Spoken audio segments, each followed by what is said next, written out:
सौभाग्यशाली तोता। बहुत समय पहले की बात है। एक छोटे से गांव के पास एक सुंदर जंगल था।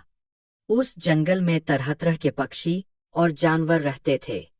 उन्हीं पक्षियों में एक अनोखा तोता भी रहता था, जिसका नाम चिरकू था। चिरकू को लोग सौभाग्यशाली तोता के नाम से जानते थे, क्योंकि जहां भी वह जाता, वहां कोई न कोई चमत्कार हो जाता या किसी की किस्मत बदल जाती।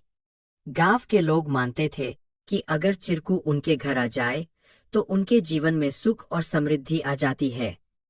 चिरकू हमेशा खुश रहता और अपनी मधुर आवाज में गाने गाता।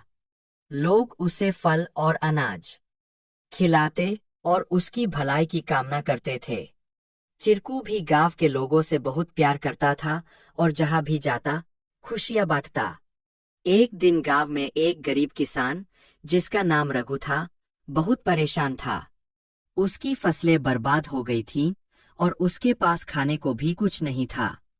वह दिन रात मेहनत करता, लेकिन किस्मत उसका साथ नहीं दे रही थी।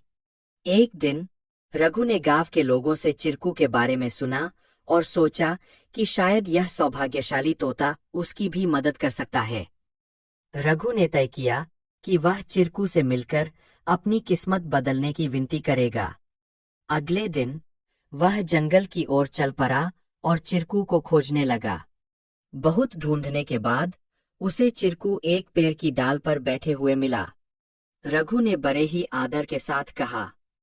चिरकू ने रघु की बातें ध्यान से सुनी और उसकी आंखों में दया उमड़ आई। चिरकू ने अपनी चोंच में एक छोटी सी चमकती हुई पत्ती उठाई और रघु को देते हुए कहा, यह जादुई पत्ती है। इसे अपनी जेब में रख लो और जब तुम अपने खेत में काम करने जाओ तो यह पत्ती तुम्हारी किस्मत बदल देगी।